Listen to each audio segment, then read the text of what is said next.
الحمد لله رب العالمين وبه نستعين على أمور الدنيا والدين والصلاة والسلام على أشرف الأنبياء والمرسلين نبينا محمد وعلى آله وصحبه أجمعين يا أيها الذين آمنوا اتقوا الله حق تقاته ولا تموتن إلا وأنتم مسلمون سبحانك لا علم لنا إلا ما علمتنا إنك أنت العليم الحكيم اللهم لا سهل إلا ما جعلته سهلا وأنت تجعل الحزن إذا شئت سهلا ما بعد إخواني وأخواتي في الدين رحمني ورحمكم الله صائمون صائمات Alhamdulillah, bersyukur kepada Allah.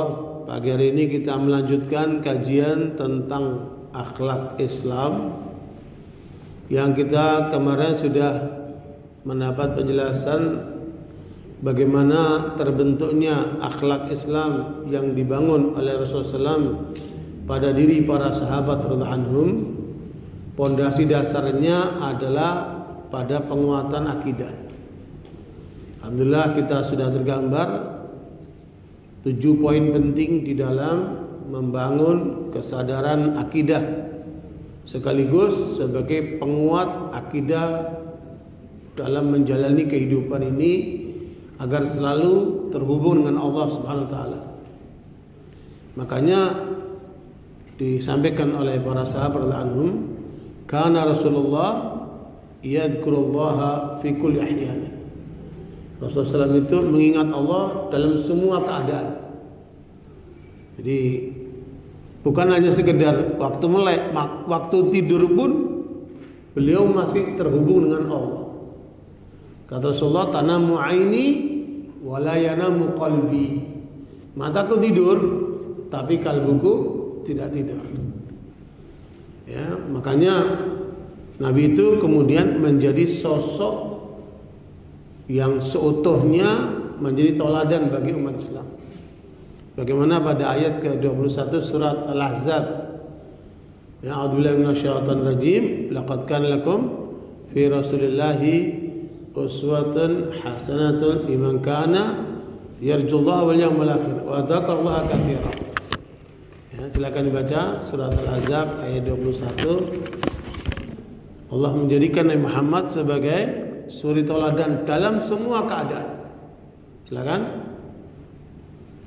Sungguh telah ada pada diri Rasulullah itu suri tauladan yang baik bagimu, yaitu bagi orang yang mengharap rahmat Allah dan kedatangan hari kiamat dan banyak mengingat Allah. Jadi itulah Nabi Muhammad SAW mengingat Allah dalam semua keadaan. Kita itu melek aja masih suka lupa, lalai, ya, apalagi betul-betul tidur, ya udah lupa semuanya. Nah ini yang harus kemudian kita hadirkan, ya, hubungan kita kepada Allah tidak boleh terputus. Kalau semalam disampaikan sama Ustaz Abi, ya, memanggil Allah dengan Allahumma atau Rabbana, tidak menggunakan ya Allah, karena itu bisa berarti jauh. Ya, karena Allah dekat sama kita, bahkan lebih dekat daripada urat leher kita. Ya. Wa nahnu aqrabu ilaihi min hablil warid. Makanya hubungan kita kepada Allah tidak boleh terputus dalam semua keadaan, baik dalam keadaan senang maupun dalam keadaan susah. Makanya Rasulullah SAW memberikan penjelasan ringkas, pendek, padat. Ini kalau dibuat buku bagus nih buat para mahasantri. Itu hadis riwayat Muslim. Apa isinya? Lihat, pendek tapi dalam. Apa kata Nabi? Al-birru husnul khuluq. Ya, kebaikan itulah akhlak mulia. Artinya semua kebaikan yang diajarkan oleh Allah dan Rasulnya berarti apa? Dia akan menghantarkan kepada akhlak mulia. Kata-kata yang pendek tapi isinya luar biasa. Ya, salat. Apa ada akhlaknya salat itu? Jelas. Karena dia kebaikan. Ya. Puasa Ramadan, apa ada akhlaknya? Jelas karena kebaikan. Begitulah berzakat, berhaji, berjihad, berdakwah, berma'ruf nahi munkar, semua itu dalam kebaikan-kebaikan masuk kategori apa? Akhlak mulia. Makanya dari riwayat Imam Bukhari Rasul mengatakan, "Alaikum bisidqi fa inna sidqa yahdi ilal bir wa innal birra yahdi ilal jannah wa innar rajula la yasduqu hatta yuktaba 'indallahi siddiqa." Kalian harus jujur, karena kejujuran akan membuka semua pintu kebaikan. Coba ini, pendek kata-katanya, tapi isinya dalam sekali. Hah? Lihat itu para ulama bagaimana menjelaskan tentang kejujuran itu, berjilid-jilid itu. Karena kejujuran akan membuka semua pintu kebaikan. Ya, jangan bicara bisnis, bicara modal, itu pasti orang nggak ngerti bisnis. Bisnis itu mana? Kejujuran. Ya, jadi pegawai jangan bicara tentang kepintaran, kecerdasan dulu. Coba cek kejujurannya dulu. Luar biasa. Kalau seorang itu sudah jujur, maka kata Nabi, semua pintu kebaikan terbuka. Ya. Dan pintu kebaikan sudah terbuka, berarti pintu surga terbuka. Seorang kalau sudah biasa jujur, maka dia akan tercatat menjadi orang yang jujur. Menarik yang dialami oleh seorang pemuda namanya Mubarak. Mubarak ini dia bekerja sebagai tukang kebun. Kemudian dia bekerja kepada seorang bos, yang oleh bos ini dia ditaruh untuk mengelola vilanya. Taruhlah vilanya di puncak sana. Ini villa kamu urus, ya saya percayakan sama kamu semuanya. Siap bos. Diuruslah villa itu. Kebun-kebunnya pun dirawat sama dia. Rupanya bos ini terlalu sibuk sampai nggak sempat berkunjung kemana ke villanya. Sekian bulan dia pas datang berkunjung ke villanya, dilihat luar biasa. Ya, ini anak muda betul-betul bekerja benar ya. Nah, villanya rapi, kebun-kebunnya berbuah. Kemudian dia duduk di meja begini, terus dia panggil, Mubarak sini. Iya bos. Saya mau coba itu buah delima itu. Kamu ambilin buah delima yang manis. Ya, siap bos. Dia cari buah delima yang rasanya kelihatan manis, ranum, diambil, diserahkan sama bosnya. Kemudian si bos itu buka buah delima itu, ketika dimakan asam. Biasa bos kalau tidak sesuai dengan harapannya ngapain? Ngomel-ngomel. Si Mubarak diomelin sama dia. Wah, enggak becus, ngambil buah yang manis saja nggak bisa, asam tahu. Maaf bos, saya cari lagi. Ambil lagi sama dia yang kedua. Ketika dibuka dimakan, asam lagi. Tambah marah lagi dia kan. Makanya jadi bos jangan suka marah, nanti cepat stroke. Kan? Nah, sampai yang ketiga, maaf bos, diambilkan yang ketiga, ternyata asam lagi. Kamu memang gak becus, nyari buah yang manis saya nggak bisa. Hanya Mubarak memberikan jawabannya, maaf bos, sejak saya menerima amanat mengelola villa dan kebun ini, sekalipun saya belum pernah coba buah-buah yang ada di pohon-pohon itu. Bagaimana saya tahu ini manis, itu asam? Saya nggak pernah nyoba. Bener kamu nggak pernah nyoba, padahal nggak ada kontrol, nggak ada CCTV, ya. Dia bisa aja nyobain itu buah-buah itu kan, tapi dia tidak. Langsung berbalik dalam diri bosnya, ini anak muda jujur ini. Ya. Dia tertarik. Tadinya marah-marah berbalik menjadi apa? Simpatik. Coba kamu duduk di sini. Tadinya berdiri suruh duduk, sekarang udah sama posisinya. Ya. Diajak ngobrol sama bos ini. Udah lupakan itu. Kita ngobrol yang lain. Kata bosnya, gini Mubarak, saya ini punya putri yang sedang dilamar oleh banyak macam pemuda. Ya, ada pengusaha, ada pegawai, ada pejabat, ya, ada mahasiswa. Nggak tahu ada mahasiswa Islam gitu. Ya. Mahasiswa pun melamar dia. Saya ini lagi bingung sama istri saya ini. Pilihan mana yang harus saya tentukan untuk putriku ini? Gimana menurut kamu, Mubarak? Kata Mubarak begini, bos. Kalau pertimbangan orang Arab jahiliyah itu yang ditentukan ukurannya adalah apa? Keturunan. Ningrat nggak dia? Berdarah biru nggak dia? Itu pertimbangannya jahiliyah. Kalau Yahudi pertimbangannya fulus. Kalau dia banyak fulusnya diterima dia. Kalau nggak ada fulusnya kurang dia tolak. Itu pertimbangannya Yahudi. Kalau Nasoro pertimbangannya ganteng. Mana yang ganteng, itu yang diutamakan. Tapi kalau Islam pertimbangannya akhlak yang mulia. Perhatikan nih, ya, pentingnya akhlak ini. Ya, kalau Islam mengajarkan pertimbangan di dalam menentukan calon pilihan itu adalah apa? Akhlak yang mulia. Bosnya tambah tertarik. Kamu hebat juga, Rok, ya. Nggak nyangka kamu punya ilmu seperti ini. Ya udah, saya pamit dulu. Assalamualaikum. Pulang dia. Dia pulang, nyampe di rumahnya, dia cerita kepada istrinya dengan terkagum-kagum. Baru tahu bos ini, si Mubarak ini berkualitas. Ayo Bu, kita cek ini calon-calon ini buat putri kita. Mana yang paling cocok? Dilihat si A, si B, si C.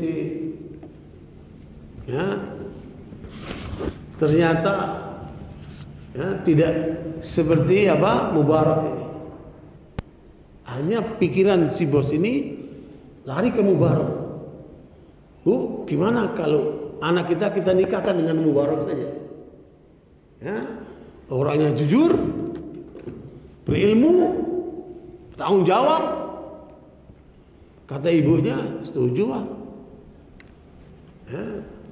Saking senengnya di bos balik lagi dia ke tempat apa? Wilayahnya, nggak nunggu besok. Semangat dia balik lagi, meskipun jauh. Nyampe di sana, dibangun Mubarak sini.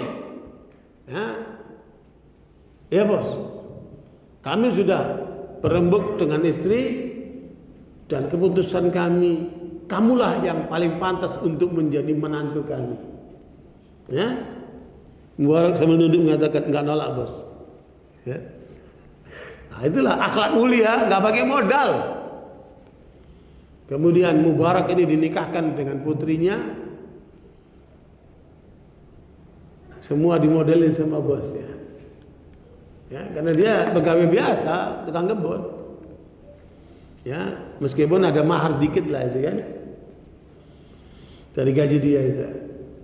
Setelah dia menjadi menantu, dipanggillah sama mertuanya. Mubarak, sekarang kamu sudah menjadi menantu kami. Villa dan kebun itu ambil buat kamu. Coba. Nggak pakai modal banyak, ya. Nah, villa dan kebunnya dikasih sama Mubarak ini. Modalnya apa? Akhlak mulia, kejujuran. Ya. Di suatu pelatihan saya nyampaikan ini, ada anak muda bilang, Ustaz, ada lagi nggak kayak gitu? Enak amat, ya. Jadi itulah satu karunia kejujuran itu. Dari peristiwa inilah lahirnya Abdullah bin Mubarak. Ya, ulama besar, mujahid besar, pengusaha sukses yang sangat dermawan. Itu karena bapaknya seperti ini. Jadi ikhwan barakallahu, makanya akhlak mulia itu adalah semua kebaikan.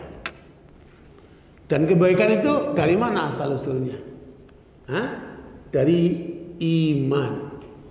Makanya Rasulullah dalam Bukhari Muslim mengatakan, man shoma Ramadhana imanan wahtisaban ghufira lahu ma taqaddama min dhanbi. Ya, siapa yang puasa Ramadannya ya karena tuntutan keimanannya dan ikhlas karena Allah, maka Allah akan ampunkan semua dosa-dosanya. Ya, makanya iman itu kalau dalam bahasa para ulama itu apa? Dinamo penggerak. Iman itu apa? Dinamo penggerak. Ya, Jepang itu setelah dibom di Hiroshima dan Nagasaki oleh Amerika, remuk berkeping-keping. Kemudian Kaisar Hirohito ingin membangun Jepang, dan itu menjadi sejarah kemajuan bagi Jepang. Caranya gimana? Dia pilih anak muda-muda yang cerdas, yang pintar. Oleh beliau dikirim ke Jerman. Waktu itu negara yang paling maju teknologinya adalah Jepang, Jerman. Dikirimlah sejumlah anak muda oleh Kaisar Hirohito ke Jerman, belajar mendalami tentang ilmu teknologi ini untuk memajukan Jepang. Malaysia pun begitu. Ya, saya menemukan mahasiswa Malaysia di Australia itu luar biasa. Ya, itu dikirim sampai puluhan ribu anak mahasiswa Malaysia untuk sekolah di luar negeri supaya nanti balik kemudian mengembangkan negaranya. Indonesia pada masa Habibie itu dikirim sebanyak 30 ribu mahasiswa Indonesia yang sekolah ke luar negeri untuk membangun Indonesia. Ya, tapi sekarang anak-anak hebat ini sudah banyak kabur dari Indonesia. Ya, karena apa? Ya, banyak tidak mendapatkan tempat yang layak, baik pekerjaannya, gajinya maupun fasilitas-fasilitas dibanding dengan mereka kalau bekerja di negara-negara maju itu. Ya, bahkan kemarin informasi BRIN yang ada di Tangerang itu sudah harus meninggalkan tempat itu 14 Maret kemarin karena tukar guling dengan pengusaha. Ya, laboratorium di BRIN itu bakal dipindah atau ke tempat mana itu. Jadi kalau negara itu ingin maju, maka harus menghargai ilmu pengetahuan, dan meminterkan anak-anak bangsanya supaya sekolah setinggi-tingginya. Nah, ini yang dilakukan oleh Hirohito. Nah, yang paling menarik dari semua mahasiswa yang dikirim itu ada satu anak muda namanya Osahera. Osahera nggak mau kuliah di kampus. Kenapa? Dia perhatikan semua kemajuan teknologi itu muaranya di dinamo sebagai penggerak. Maka kemudian dia beli dinamo yang baru, kemudian dia ke pasar beli dinamo yang bekas yang suka dipakai. Itu semua dia dibongkarin semua, kemudian dilihat yang aslinya ini dicocok-cocokkan sampai dia menemukan pola dinamo yang tepat. Ya, jadi semua kawannya sudah lulus pulang ke negaranya, disambut sama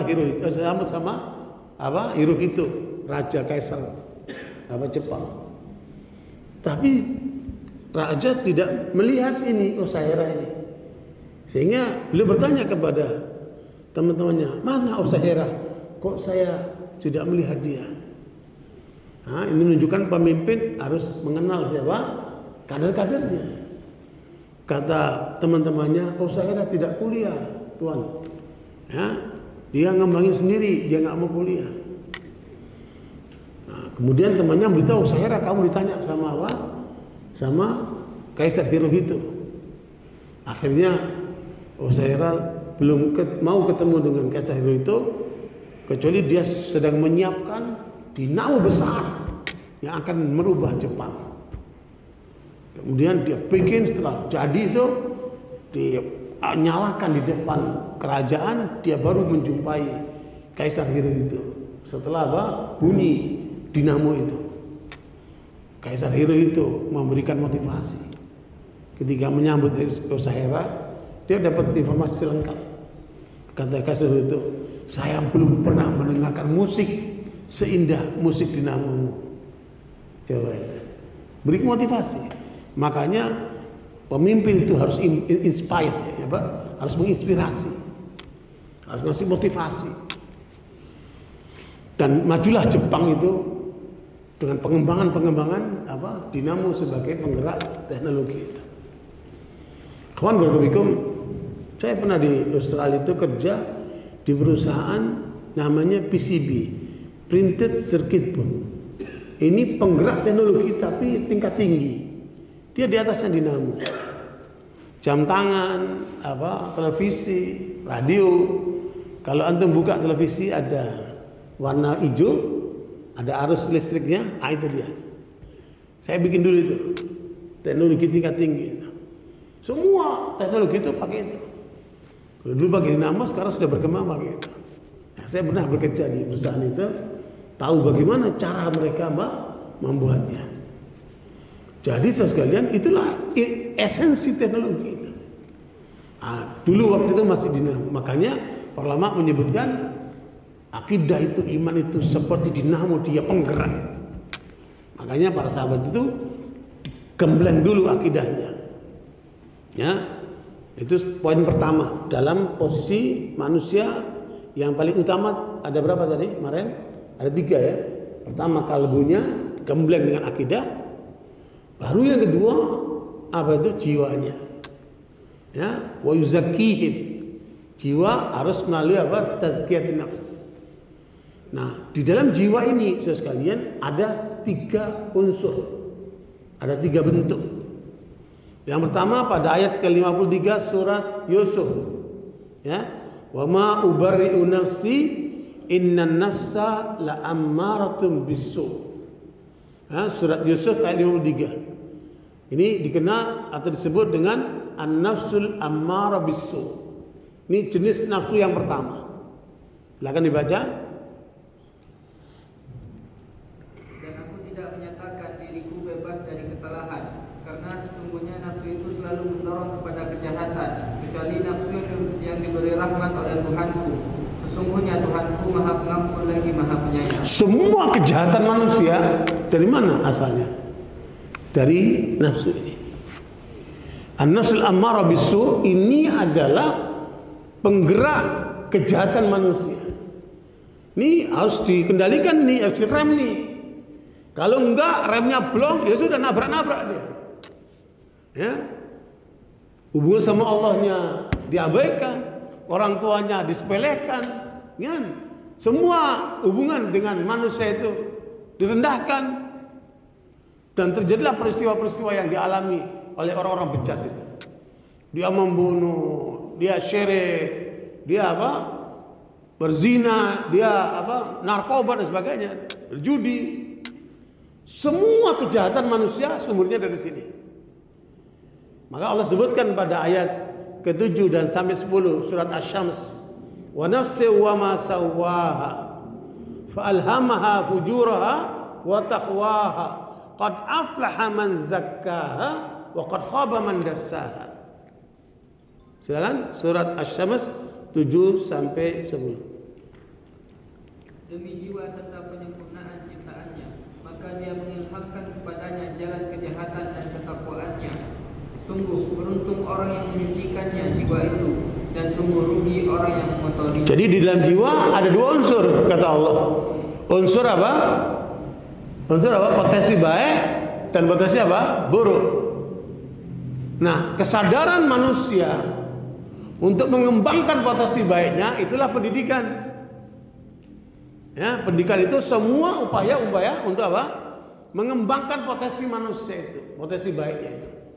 Tetapi di dalam diri manusia ada juga potensi buruk yang harus ditekan, yang harus direm. Kalau ini tidak dapat dilakukan, maka dia akan dominan dia. Ya, bahkan kata Imam Ghazali, ibarat seperti kuda liar. Gimana cara mengendalikan kuda liar? Ya, kalau dia tidak menjoki ulung susah. Karena setiap orang yang naikin kuda liar itu dia akan pasti jatuhkan. Makanya kalau jiwa buruk manusia ini kuat di dalam dirinya, dia akan dijatuh-jatuhkan seperti kuda liar, menjatuhkan penunggangnya. Seperti itu. Makanya harus punya kemampuan ekstra, sadar bahwa di dalam dirinya itu ada keburukan. Ya. Semua potensi buruk manusia itu dari sini sumbernya.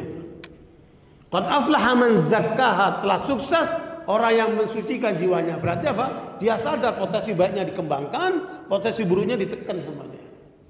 Wa qad khaba man dassaha. Dan gagallah orang yang apa? Yang apa? Justru menunggangi potensi buruknya itu.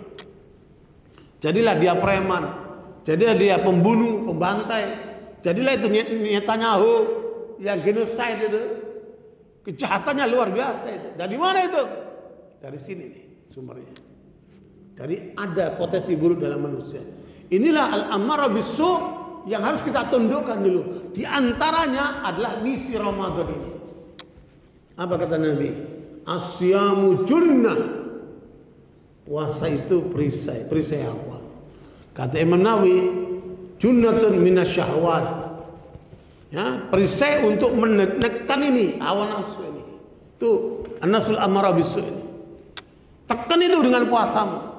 Makanya pemuda yang sudah waktunya menikah tetapi kemudian belum ada kemampuan menikah, disuruh apa? Berpuasa. Ya ayyuhas syabab, man istata'a minkumul ba'ata falyatazawwaj. Fa in lam yastati' fa 'alaihi bisiyam fa inna lahu wijah. Pemuda yang mampu silakan menikah. Kalau belum mampu, maka kamu banyak berpuasa. Untuk apa? Menekan apa? Syahwat itu. Kalau enggak dia liar. Sono pacaran, sini melototin perempuan, sono apa? Ya, perilakunya apa? Liar dia. Dan dia jarang sampai kepada perzinahan, selingkuh dan sebagainya. Itu kenapa? Karena jiwa yang buruk itu dibiarkan dia. Ya, tidak mampu dikendarai sama dia untuk ditundukkan seperti delman. Kalau kuda liar itu kalau sudah tunduk dia seperti delman, bisa dikendalikan ke kanan ke kiri. Ya, coba kendalikan dirimu itu, karena di dalam dirimu itu ada kuda liar yang harus ditundukkan. Namanya apa? An-nafsul ammarah bisu'. Ibnu Qayyim rahimahullah membuat satu analisa yang menarik sekali. Dalam jiwa yang buruk itu ada 4 unsur kata beliau. Ada berapa? 4 unsur. Kalau kita sadar, coba kita tundukkan 4 unsur keburukan ini. Yang pertama, unsur malaikat. Ya, unsur malaikat itu orang cenderung untuk merasa paling suci, paling benar, paling pokoknya. Dan ini bahaya sekali. Kenapa? Timbulnya dia sombong. Padahal siapa seperti malaikat? Siapa kita seperti malaikat? Enggak adalah. Ya? Dia merasa paling suci, paling benar. Ya, sehingga menganggap pengajiannya paling benar, yang lain salah semuanya. Ini ustaz-ustaz sunnah, yang lainnya enggak sunnah. Na'udzubillah min dzalik. Jadi sombong mereka itu. Dan jangan sampai kita masuk ke dalam jenis seperti ini. Ya, dia paling salaf, yang lainnya enggak salafi semua itu. Na'udzubillah min dzalik. Kamu kayak malaikat, memang dijamin surga. Ya. Nah, ini muncul dari an-nafsul ammarah bisu'. Sehingga mudah meremehkan orang. Kan sombong itu 2 ya, menolak kebenaran dan meremehkan orang. Kalau ceramah bukan dari ustadznya, nggak akan dengar sama dia. Dia mau dengar kalau ceramahnya ustadznya saja, yang lain nggak mau dengar dia. Ya, padahal yang lain juga menyampaikan kebenaran, nggak mau dengar dia. Sombong itu kan. Apalagi meremehkan apa dia. Jangan kita sampai memiliki karakter seperti itu. Ya, itu dia terjerumus dalam apa? An-nafsul ammarah bisu' yang tingkat tinggi. Karena dia merasa paling suci, paling benar. Ini yang pertama. Dari 4 unsur itu. Maka jauhkan itu. Maka kita diajari apa? Tawaduk. Ya, pernah ada seorang yang disebut sebagai ulama tapi kurang menghargai ulama lain. Termasuk Abdullah bin Mubarak ini disepelekan oleh orang ini. Ketika Abdullah bin Mubarak datang, enggak dihargai, enggak dihormati, ya. Sampai seorang muridnya tahu, ini Abdullah bin Mubarak, ulama besar, mujahid besar, pengusaha sukses yang dermawan. Dia bilang, "Syekh, itu Abdullah bin Mubarak." Astagfirullahaladzim. Saya nggak tahu. Dia datang, dia sambut dan macam. Abdul Barak benar-benar nasihati orang ini. Tawadhu' rafa'aka Allah. Bertawadhu'lah kamu, rendahlah dirimu, kamu akan diangkat oleh Allah. Apa arti tawadhu'? Engkau menganggap orang lain lebih baik daripada dirimu. Ya, jangan selalu kamu menganggap dirimu lebih hebat dari orang lain. Luar biasa itu. Pelajaran penting. Jadi jangan sampai kita menganggap diri hebat. Seakan-akan gak ada orang hebat kecuali dia saja. Bahaya sekali. Ini adalah An-Nafsul Ammarah Bisu. Ada satu kitab namanya Al-Hiyal An-Nafsiyah. Al-Hiyal Nafsiyah itu godaan syaitan tingkat tinggi. Ya, yang orang itu didorong oleh syaitan menganggap dirinya sempurna. Dalam buku kitab itu disebutkan Al-Kamalul Muzayyaf. Ya, kesempurnaan palsu. Nah, itu jebakan setan. Nah, kita harus paham itu. Makanya dalam kitab Talbis Iblis yang dibuat oleh Ibnu Jauzi itu diterangkan. Termasuk ada ulama, ada ahli ibadah yang terjerumus oleh godaan setan karena merasa dirinya hebat. Contohnya, dikasih contoh sama Ibnu Jauzi. Ini hari biasa nih, bukan Ramadan, hari biasa. Ya, pas hari Senin atau Kamis, dia mampir ke rumah seseorang. Kemudian ditawari oleh orang itu, mau teh, mau kopi, mau air biasa. Dia bilang apa? Kan ini hari Senin. Bahaya itu. Kan ini hari Senin. Jadi seakan-akan kalau setiap Senin dia pasti puasa. Bahaya itu. Kata Ibnu Jauzi, ini godaan iblis nih. Ya. Jangan sampai kita berbuat seperti itu. Dan banyak sekali dalam kitab Talbis Iblis itu dahsyat bagaimana tipu daya setan itu. Ya, dengan cara yang halus orang terjerumus secara gak sadar. Namanya Al-Kamalul Muzayyaf. Ya, kesempurnaan yang palsu. Hati-hati. Berkali belakang sudah doktor, profesor. Saya kan doktor, saya ini profesor. A'udzubillahi min dzalik. Ya. Satu kali saya hadir di dalam satu forum yang bicara profesor semuanya. Ya, waktu itu pembahasan tentang tasawuf di abad modern. Ya, ini profesor semuanya. Setelah bicara panjang lebar, saya angkat tangan mau nanya. Ya silakan. Saya bilang tolong berikan satu ayat atau hadis tentang tasawuf. Satu hadis atau ayat tentang tasawuf. Puter-puter nggak ketemu. Profesor ini kelimpungan. Ya, nggak bisa jawab dia. Nah, akhirnya apa bilang? Fas'alu ahla dzikri in kuntum la ta'lamun. Lah. Ahli dzikri itu ahli Quran.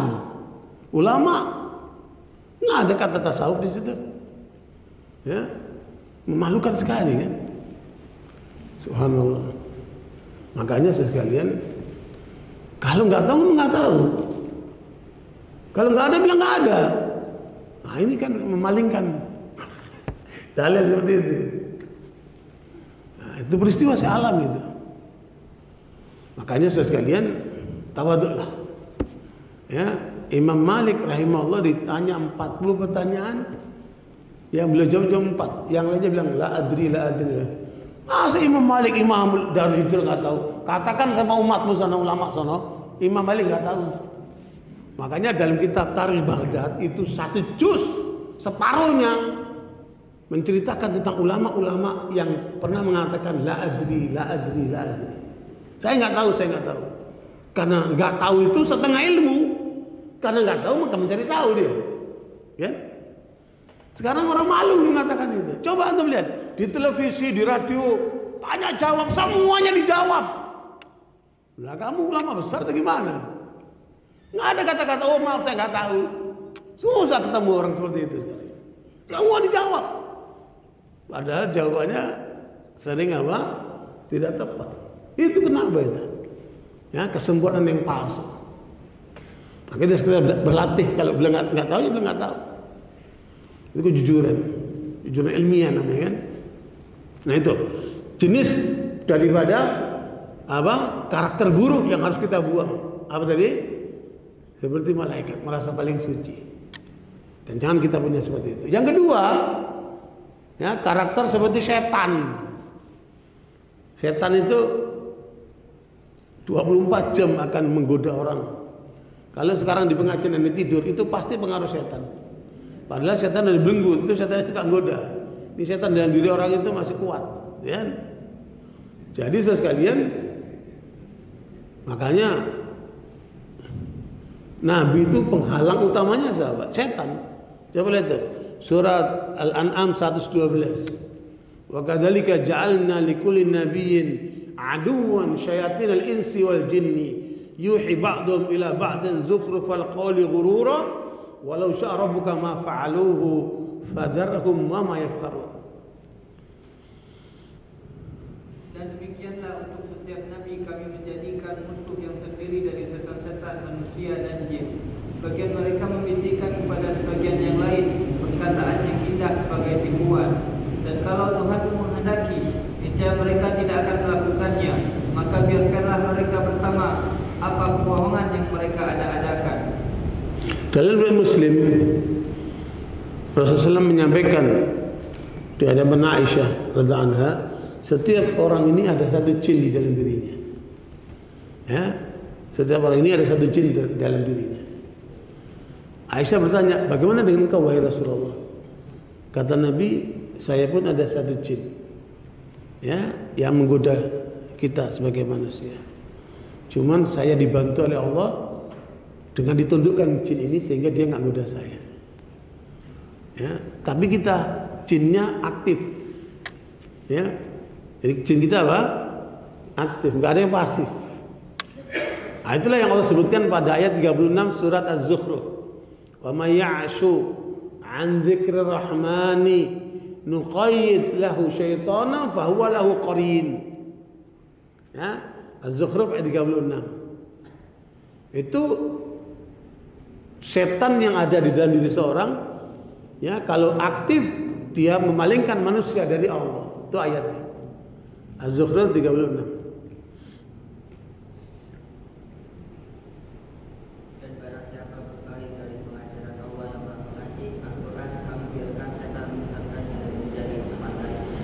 Jadi kenapa Ramadan kok masih ada orang berbuat dosa? Ya, ada orang malas sholatnya, ada orang puasa tapi masih bohong, ada orang puasa tapi masih lihat perempuan, ada orang puasa tapi apa? Masih melakukan dosa-dosa. Itu kenapa itu? Jadi yang dibelenggu itu setan-setan suka menggoda yang di luar dirinya itu. Tapi yang ada di diri masing-masing itu masih aktif tuh. Masih aktif tuh. Ya, cuman seringkali setan yang ada di dalam diri orang itu dia manggil teman-teman yang lainnya. Sehingga gerutuk kita itu kan. Nah, ini yang suka gerutuk ini yang dia dibelenggu sama Allah pada Ramadan ini. Ya. Makanya itu pasifkan setan yang ada di dalam diri kita itu. Makanya kalau mau makan baca bismillah, mas makan alhamdulillah. Semua kegiatan kita sebut nama Allah. Ya. Imma yanzaghannaka minasyaitani nazghun fasta'id billah. Surat Fussilat ayat 36 itu. Ya. Selama kita berlindung kepada Allah, maka setan tidak punya kekuatan, tidak punya peran. Dia pasti pasif dia. Ya. Dan jika setan mengganggumu dengan suatu godaan, maka mohonlah perlindungan kepada Allah. Sungguh Dia yang Maha Mendengar, Maha Mengetahui. Saya suatu hari ikut kajian di Mekah. Seorang ulama menyampaikan bagaimana tarik menarik antara setan di dalam diri kita dengan malaikat. Kan kita dijaga malaikat juga. Ya, Nabi menyebutkan kita dijaga malaikat malam dan malaikat siang. Malaikat malam bertugas menjaga kita dari asar sampai subuh. Malaikat siang menjaga dari subuh sampai asar. Makanya pertemuan malaikat itu di waktu subuh. Itu surat Al-Isra ayat 78. Aqimus salata liduluki syamsi ila ghasaqil laili wa qur'anal fajri inna qur'anal fajri kana mashhuda. Ya. Surat Al-Isra ayat 78. Laksanakanlah salat sejak matahari tergelincir sampai gelapnya malam, dan laksanakan pula salat sunnah. Sungguh salat subuh itu disaksikan oleh mereka. Salat subuh atau salat sunnah? Subuh. Ya, laksana salat subuh. Itu disaksikan malaikat. Kenapa? Malaikat malam dan malaikat sehat ketemu di waktu subuh ini. Ya. Makanya yang enggak salat subuh di jamaah di masjid ini masalah. Ya, enggak dicatat oleh malaikat. Kita dijaga oleh malaikat. Malaikat malam, malaikat siang. Tetapi di saat yang sama ada jin yang nempel di dalam diri kita yang menggoda kita setiap saat. Makanya jangan lalai, pasifkan ini. Ya, setan dalam diri kita itu pasifkan dia. Nah, kata dalam keterangan Syekh itu, ya, setiap kali ada inspirasi baik di dalam diri kita, di situ ada peranan malaikat. Setiap kali ada keinginan kita berbuat baik, di situ ada peranan malaikat. Setiap kali ada keinginan buruk, maka di situ ada pengaruh peranan jin di dalam diri kita itu. Dia tarik menarik di dalam diri kita itu.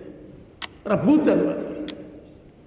Ya, makanya malaikat itu baik banget sama kita. Bahkan malaikat itu mendoakan kita supaya semua kita masuk surga. Surat Ghafir ayat 8. Rabbana wa adkhilhum jannati adn allati wa'adtahum wa man salaha min abaihim wa azwajihim wa dzurriyyatihim innaka antal azizul hakim. Itu doa malaikat untuk kita semuanya. Ya, baik sekali malaikat itu sama kita. Ketemu? Ghafir ayat 8. Ya Tuhan kami, masukkanlah mereka ke dalam surga yang telah Engkau janjikan kepada mereka, dan orang yang saleh di antara nenek moyang mereka, istri-istri dan keturunan mereka. Sungguh Engkaulah yang Maha Perkasa lagi Maha Bijaksana. Amin. Kita doanya apa? Malaikat. Luar biasa. Supaya kita semua masuk surga. Nah, kembali kepada apa? Dalam karakter buruk manusia itu, di situ ada unsur setan. Setan itu dia nggak mau kita benar, ya, nggak mau kita itu lurus-lurus saja, nggak mau dia. Surat Fatir ayat yang ke-6. Inna syaitan lakum adu fattakhidhu aduwa innama yad'u hizbahu liyakunu min ashabis sa'ir. Karena misi setan itu membawa manusia sebanyak-banyaknya masuk neraka. Nah, itu harus kita sadari. Fatir ayat yang ke-6. Supaya selalu kita waspada terhadap peranan setan yang menempel di dalam diri kita ini.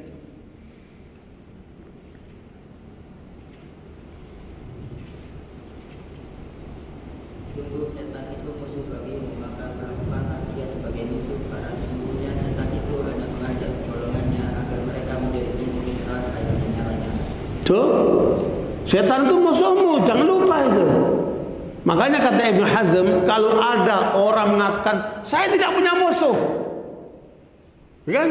Karena sekarang ada ungkapan satu musuh itu sudah banyak, ya, apalagi 1000 lebih. Satu musuh sudah banyak. Ada seorang bapak-bapak dokter, dia menjadi apa?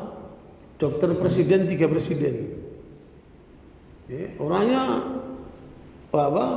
Bersih, umurnya ada 87 misalnya. Tapi seger. Saya tanya, apa rahasia Bapak kok sehat, seger begini? Saya tidak punya musuh. Salah Pak. Ya, setan itu musuh Bapak. Ya. Jangan sampai kita mengatakan tidak punya musuh. Ya, makanya orang yang tidak punya musuh nggak akan waspada dia. Orang kalau nggak punya musuh nggak akan waspada dia. Makanya kata Ibn Hazm, siapa yang mengatakan tidak punya musuh, ada majnun. Ya, jangan sampai kita merasa nggak punya musuh. Kita punya musuh, ada di dalam diri kita itu. Itulah pengaruh setan. Karena misi setan mengajak manusia sebanyak-banyaknya masuk neraka itu. Harus kita sadari itu. Makanya dia 24 jam bergerak untuk menyesatkan manusia. Termasuk kita disesatkan. Makanya di sini perlu kesadaran. Jelas ya? Ini poin yang kedua. Ada unsur setan yang dia nggak mau masuk neraka sendiri, dia akan mengajak kita masuk neraka. Nah, yang ketiga, unsur binatang buas. Di dalam diri manusia itu ada unsur binatang buas dalam karakternya. Maunya menang, maunya menerkam. Seperti di hutan, siapa yang kuat dia yang menang. Seperti mana? Di penjara, siapa apa? Yang paling kuat dia yang akan menguasai. Ya. Makanya jangan sampai ada karakter seperti ini nih. Akhirnya muncullah namanya premanisme itu, Baltajiyah itu. Ya, premanisme itu muncul dari sini nih. Karakter ini yang didominankan. Makanya menyerang, mau melawan, mau apa gitu kan. Seperti binatang buas. Nah, yang keempat itu seperti binatang pada umumnya. Ngapa itu binatang? Ya, lihat kambing, lihat ayam, lihat bebek, lihat. Yang cari cuma makan, minum, nanti bikin telur, makan minum, bikin anak, makan minum, tidur. Ya? Hidupnya cuma cari fasilitas hidup. Dan kata Ibnu Qayyim, kebanyakan manusia dari jenis yang ini. Kalau antum lihat rata-rata manusia itu, apa dipikirkan? Makan. Jadi makan dia. Dan kita jangan seperti itu, karena makan itu hanya sarana saja, bukan yang utama. Ya. Dan jangan takut nggak makan. Wa ma min dabatin fil ardi illa 'ala Allahi rizquha. Tidak ada yang melata di muka bumi kecuali itu menjadi tanggung jawab Allah untuk memberikan rezeki kepadanya. Makanya di dalam kehidupan para ulama itu, di antaranya Hasan Basri, makanya ditanya, kenapa Tuhan itu kok begitu tenang? Ya, dia bilang apa? Saya tenang karena rezekiku nggak akan jatuh kepada kamu. Masing-masing sudah apa? Sudah ada alamatnya. Kalau kita iri sama orang, iri sama orang, ngapain? Udah rezekinya dia dikasih Allah segitu. Kita masing-masing sudah punya jatahnya. Ngapain dipunya? Pakai-pakai iri segala. Makanya orang kalau sadar itu tenang dia. Ya, rezekimu tidak akan jatuh ke tangan orang lain. Yang penting amalmu nggak mungkin dia kerjaan sama orang lain. Nah, sibuklah kamu dengan amalmu itu. Jadi sekalian jenis yang keempat ini adalah yang paling dominan di manusia ini. Apa? Cenderung memuaskan perut dan yang di bawah perutnya. Maka siapa yang otaknya hanya mikirin perutnya, maka dia tidak lebih daripada yang keluar dari perutnya. Hina banget. Ya? Nah, perhatikan itu. Nah, jiwa inilah yang harus kita tundukkan. Nah, pendidikan-pendidikan itulah tujuannya membuang karakter buruk ini dalam bentuk 4 ini. Nah, kalau kita sadar itu, kita buang itu, kita akan pindah ke karakter berikutnya. An-nafsul lawwamah. Itu surat Al-Qiyamah ayat yang kedua. La uqsimu biyaumil qiyamah wa la uqsimu bin nafsil lawwamah. Ya, an-nafsul lawwamah ini jiwa yang labil. Kadang benar, kadang nggak benar. Ya, dia tergantung keadaan. Itu jiwa yang labil. Nah, ini paling banyak di mana nih? Di kalangan para pemuda, di kalangan para apa namanya pubertas. Saat pubertas itu anak muda itu mencari bentuk. Nah, ini harus dikuatin, dijaga, dikawal. Jangan sampai dia ke arah yang negatif. Kalau salah pergaulan, hancur dia. Ya, karena jiwa ini dia akan terpengaruh, tidak mempengaruhi dia. Jiwa al-lawwamah ini jiwa mudah terpengaruh. Nah, ini harus kita waspadai, jangan sampai kemudian tidak terbawa. Nah, caranya gimana? Kata Imam Ghazali, jiwa lawwamah ini harus dikendalikan pertama dengan taubat. Pertama dengan taubat. Makanya Nabi mengajarkan setiap hari taubat 70 sampai 100 kali. Taubat istighfar itu untuk mengendalikan jiwa lawwamah ini. Ya. Yang kedua, mujahadah. Artinya apa? Berusaha membawa diri kita dengan sungguh-sungguh untuk melaksanakan perintah Allah. Ya, ke masjid berjamaah itu kadang-kadang muncul malas, lawan. Nah, itu dalam rangka itu mujahadah. Puasa itu berat, lawan. Nah, itu. Berjihad itu menakutkan, lawan. Rasa takut itu. Begitu seterusnya. Nah, itu namanya apa? Mujahadah. Wa man jahada fina lanahdiyanahum subulana. Wa innallaha lama'al muhsinin. Nah, ayat terakhir surat Al-Ankabut itu. 69, ayat terakhir surat Al-Ankabut. Ya, mujahadah. Makanya Allah katakan wajahidu fillahi haqqa jihadi, perintah. Ya, selalu kita harus mujahadah. Tidak boleh kita leha-leha. Rasa malas, rasa ngantuk, rasa futur, itu semua penghalang manusia. Ya, maka harus dilawan dengan mujahadah. Baca ayat terakhir. Dan orang-orang yang berjihad untuk mencari keridhaan kami, kami akan tunjukkan kepada mereka jalan-jalan kami. Dan sungguh Allah beserta orang-orang yang berbuat baik. Namanya mujahadah, usaha sungguh-sungguh. Ya. Nah, baru yang ketiga namanya muraqabah. Muraqabah itu perasaan selalu diwaspadai oleh Allah, diperhatikan oleh Allah. Allah Maha melihat kita, Allah Maha mendengar kita, Allah Maha tahu segala gerak-gerik kita. Nah, itu menghadirkan Allah dalam semua gerak-gerik kita, namanya apa? Muraqabah. Sekarang orang itu ketika dipantau oleh apa? Oleh CCTV itu sangat apa? Hati-hati dia. Nah, ketika dia merasa dikontrol oleh Allah, maka dia apa? Maka akan hati-hati. Namanya dulu waskat ya. Ya, waskat tahu ya. Ya, pengawasan melekat. Ya. Nah, itu harusnya selalu disadari oleh manusia yang beriman. Nah, inilah an-nafsul lawwamah jenis yang kedua yang harus kita tundukkan. Baru masuk yang ketiga, an-nafsul mutmainnah. Nah, itu yang ada pada surat Al-Fajr ayat 27 sampai 30 itu.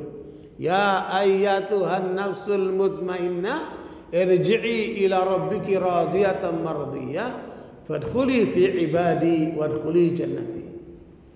Nah, target pendidikan itu ada yang ketiga ini. Bagaimana jiwa-jiwa para murid itu menjadi jiwa yang bersih dari semua belenggu-belenggu dan cenderung kepada kebaikan-kebaikan. Nah, itu dia sedang mengarah ke akhlak yang mulia. Ya. Hablum minallah atau hablum minan nas atau hablum ma'nas. Baik hubungan kepada Allah, hubungan kepada manusia atau hubungan kepada diri sendiri. Dia akan terkendali. Ya, surat apa? Al-Fajr ayat 27 sampai 30. Wahai jiwa yang tenang, kembalilah kepada Tuhanmu dengan hati yang ridho dan diridhoinya. Maka masuklah ke dalam golongan hamba-hambaku dan masuklah ke dalam surgaku. Nah, jiwa yang tenang inilah yang kata Nabi dalam riwayat Imam Bukhari, al-imanu bid'un wa sittuna syu'bah. Dan inilah yang ditanam kepada para sahabat. Ketika jiwa sudah bersih, ditanamkanlah keimanan di dalam kalbu. Lahirlah kemarin kita sebut 24 jenis amal-amal kalbu. 7 amalan jenis amal lisan dan 38 jenis amalan perbuatan. Ya, ketika itu sudah terbangun di atas jiwa yang benar ini, yang bersih ini, maka bergeraklah dia menuju ketiga jalur itu. Ya, jalur amalan kalbu, jalur amalan lisan, dan jalur amalan perbuatan. Maka jadilah dia pribadi yang baik. Nah, tinggal satu lagi nih. Insyaallah kita akan bahas besok. Ya, pertama yatlu alaihim ayati sudah kita lewati, membacakan ayat Allah supaya kalbunya utuh. Baru kemudian yuzakihim wa yuzakihim jiwanya dibangun secara utuh sehingga bersih dia untuk menerima kebenaran. Nah, baru yang ketiga ini, wa yu'allimuhumul kitab wal hikmah. Insyaallah kita bahas minggu besok. Barakallahu fikum, semoga bermanfaat. Waktu sudah masuk syuruk. Kita tutup dengan doa kafaratul majlis. Subhanakallah bihamdika asyhadu an la ilaha illa anta astaghfiruka wa atubu ilaik. Walhamdulillah wal afu minkum. Wassalamualaikum warahmatullahi wabarakatuh.